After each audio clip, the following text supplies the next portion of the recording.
What's going on, y'all? We back again. We like to celebrate our wins when we do. So right here, we didn't take down the 250K, but we did place 440th out of 313,000 people. So the number one lineup right here that won the 250, all the smoke 16 hit that at 215.88. Our best scoring lineup was 185.68. So big thing here that kind of got us was Darnell Moody probably is the main thing that kind of kept us down. But we had a lot of the scores in this main lineup. Of course, Jaguars, we went cheap at defense there. Try to save some money, but the Vikings pulled off the 15 fantasy points that. So we just like to celebrate this win, $25. Nothing huge, but we trying to get there. We've been tearing up a little bit here, and getting a little better and better and better. So we wanted Fields, running quarterback, coming off a good game, had another good game. Tony Pollard, of course, starting with Zeke out.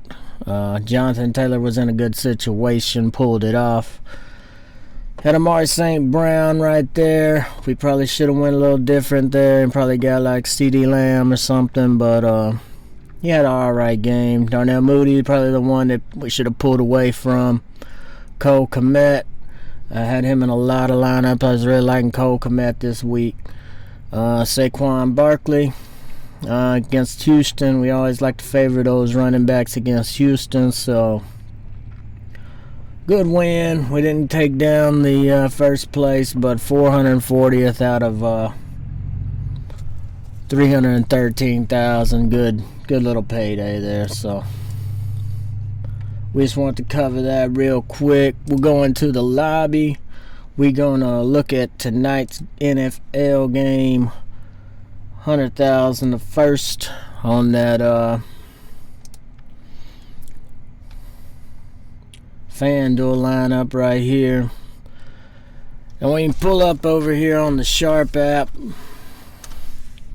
See what kind of stuff we're working with right here. We got spread is minus 11 toward Philadelphia, so we're expecting a blowout by that. 43-point total. So with that said right there, we're going to go on and see what kind of lineup we want.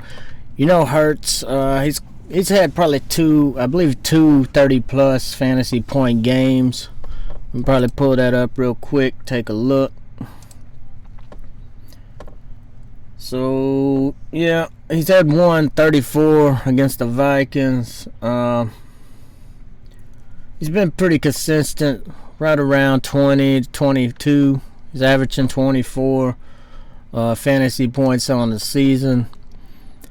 You got Tyler Heineke going to be starting here. Carson Wentz is still out, so we're going to see his performance game log. I don't really like it, not against this defense. Probably going to stay off Tyler right here, but that is a way to get different. I don't want to use Hurts in the MVP. Brown could be a good option in the MVP. Looking at his game log, he had that 36 fantasy point game back against Pittsburgh. Last week had 13 against Houston, but that was more of like a run. A lot of teams are run against Houston, so I see A.J. Brown here, a good option for MVP tonight. He's probably going to be a little high owned in there. I would go Miles Sanders. Looks like an excellent opportunity tonight. Last big game against the Jags, 28.6 back in week 4. You got Terry McLaurin on the other side of the ball. Not had a real breakout game. He had 15 back against Green Bay. The matchup leans more to the running game. I don't really care for either of the running backs. If I go to a Washington running back, it's probably going to be Gibson. His volumes come back up a little bit. You wouldn't want to probably go down and get Brian Robertson here. I see this game being aired out. I see Philly getting up early. So how I'd probably want to go and get different, maybe Dallas Goedert in the MVP. He's had some good games here, coming off a 20-point fantasy game with 9 targets.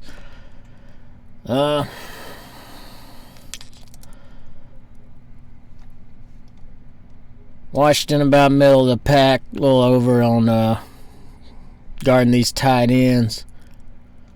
That's probably where I would start, would be Goddard right there. Let's put him in the MVP to get a little different. You want to plug him up with Hurts. Looking for a blowout, so we're looking at Sanders in there.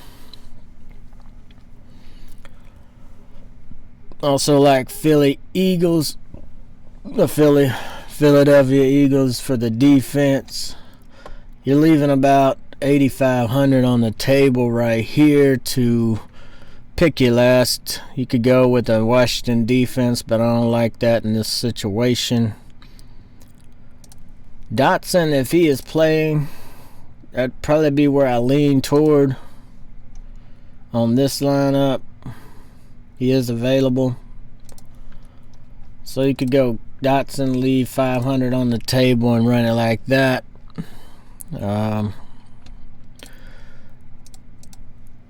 Pascal hadn't really been doing much. Both kickers, I believe, are in play tonight. Smith hadn't really been doing a lot either. Now this lineup here, you would be fading Brown, very risky. But you got Dallas in there. He gets him a touchdown or two, and he's going to be your MVP for sure if he gets 2 touchdowns. Hurts, if you put him in the MVP. A lot of people like to play the quarterback over on Fanduel, so I'm not denying that that would not be a bad play. But he's going to be really high on in that spot. You could play Philly on the MVP. Probably looking at about an 8 to 10% ownership, maybe up to 15 by the time lock goes. Probably going to stay away from Washington D. And if you didn't want to get Dotson in there, you could go Sly. Maybe they get some field goals. Try to stay in it as close as they can. Tight end over on Washington's side. Thomas coming off a bad game. Hadn't really had a good game this year. Got Rodgers here too. Same thing. They're not really targeted in tight ends. Who I do like over here on Washington's side, if you're not with Dotson, Curtis Samuel. He is used in the run and pass game. So last 2 games, 4 targets. But he still managed to get the rushing yards in there also. Curtis Samuel, interesting pickup here. I'd like to play him. Now, if you do that, you're going to have to get a little different. Let's say you wanted to put defense. You want to use Philly defense right there. And say in this one you want to get Brown. And could use McLaurin here. He's bound to get the targets. You're not going to be running a quarterback on this lineup though. But you do leave 2,000 on the table. A little different.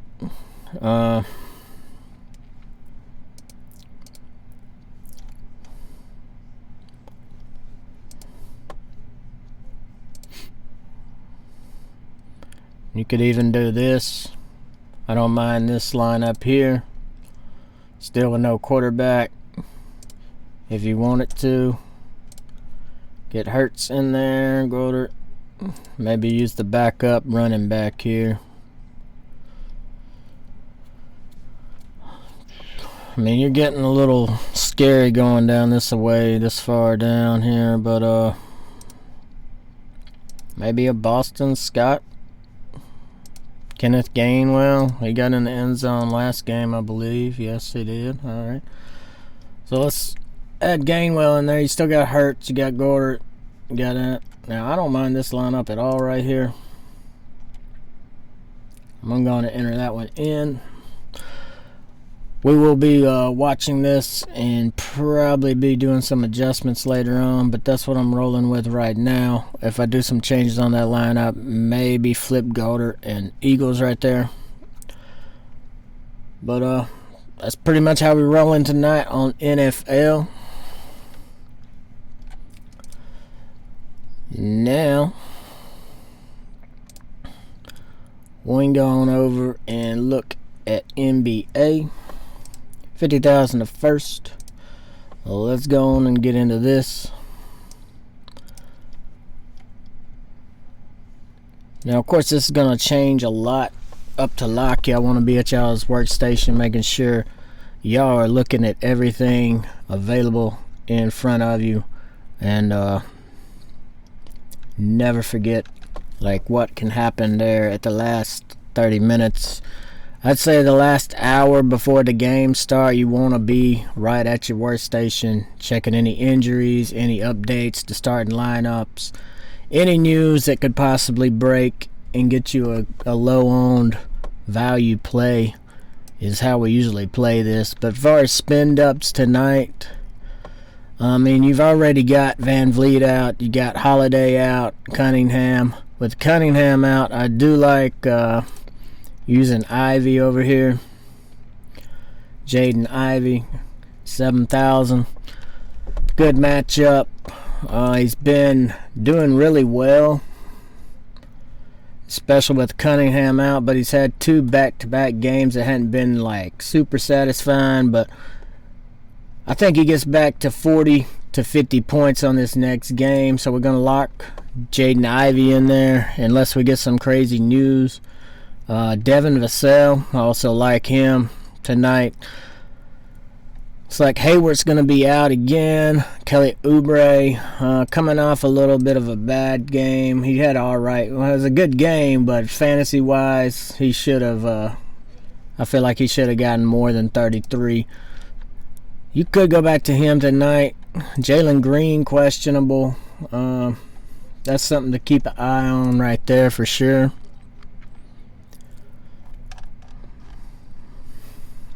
Now, interesting plays on the point guard. Of course, Van Vliet out. Holiday, Cunningham. You can go back to Carter here, 5,400. He has a ceiling game when Holiday's out of 56 a couple of nights ago. I like going with Carter here. Now that could change. Looks like Holiday and Middleton more than likely out. Yeah, Middleton's ruled out also. Giannis, a good play tonight. As long as he plays, he's going to have a lot of volume going toward him. We could lock him in. So if you lock this, you still got $6,000 per player. I know we're paying a lot up for Giannis right there, but you got Banchero is questionable.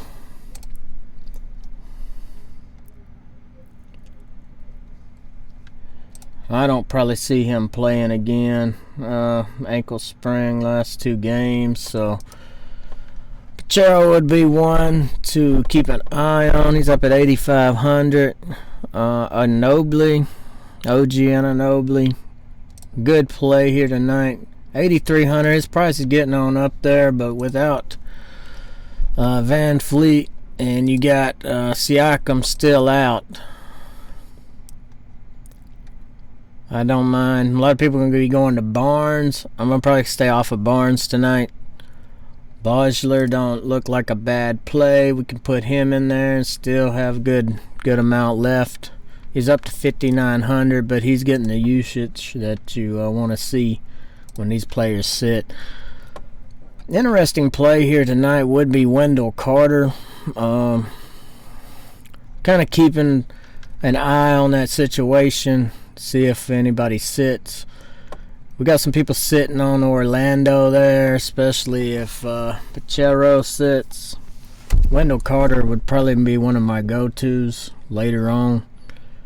We can put him in there right now and still have nearly $6,000 a player. Going on over to the center position. Of course, you could use Carter in the center position or Boschler.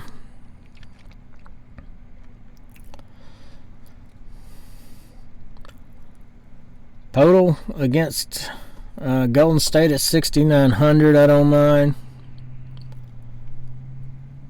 San Antonio's down a few players. Can go over if you want to play some San Antonio. Of course, you've got Trey Jones. Doesn't look bad. He's at 6,000 right now. So say you want to put Podol and Trey Jones in there, you're still got about 5,500 for a shooting guard and a small forward. Now this is where it gets a little scary to me that you're going to have to probably change some of this around, because you got Tatum, George, Butler, you got some high producing players right here. And Obley there, you're gonna spend 83. You ain't gonna leave much for yourself. Wiggins is always a good play if you need to save some money. He stays right around 765 to 7,500. It seems like. Keldon Johnson wouldn't be a bad option here, but he hasn't had that great game lately. He's been putting up points, but not really doing much on the rest of the side of the game. But Bridges, you got Bridges coming off that 62-point fantasy game. He's getting the playing time. The minutes are there. Phoenix Suns against Miami. Not a terrible matchup. This may be a player I lean to a little later. See if any news breaks that way. I believe Chris Paul's probably not going to play again tonight. He is questionable. He's missed the last 2 games. Of course, that raises up, if he does miss, Booker, gets him a few more extra shots. And like we were saying, it would give Bridges some extra shots in there. Even Ayton would have some more shots. Ayton really hadn't been producing much, and he didn't really see the minutes uptick there the last game, so a little concerning right there. Got Zubac still hitting that 25 to 35 minutes per night. Minutes went down a little bit the other night on the 12th against Brooklyn. He's in a good matchup against Houston. Should be a little higher scoring. So Zubac would not be a bad play here. If you want to get off Podol right there and save a couple $100, you could do that. And that's going to give you a little more. Jaylen Brown coming off of that good game, and then he missed a game. So he appears to not be on the injury report right now. Something to keep an eye on also. Say you put Bridges in there for right now. Shooting guard. Leaving you 5,900. If Derek White starts here, that's probably how I'd fill it out. It's leaving you 100 on the table. But like I say, you got Brogdon's gonna be out, so White's gonna have some. Now Cameron Payne, that's probably gonna be the one you're gonna want to watch if Chris Paul does sit. But I'd kind of like to go to White for the price difference if Brogdon's already out. I'd keep an eye on this starting lineup. And you got Marcus Smart coming off 43 minutes of 52 fantasy points last game, so that's somewhere else you could go. For right now, this is what we're running, but this is just my main build. I'm going to go back and probably do some editing. Of course, that last hour, that's all going to be editing work, seeing exactly what I can do, what value I can pick up. I'm thinking White, Jones, Carter, pretty good value tonight, unless we get some just crazy news. So that's going to be it. Y'all like, comment, subscribe. Couple hours away from the games tonight. We'll be on it. Make sure y'all sub up. Y'all have a good one.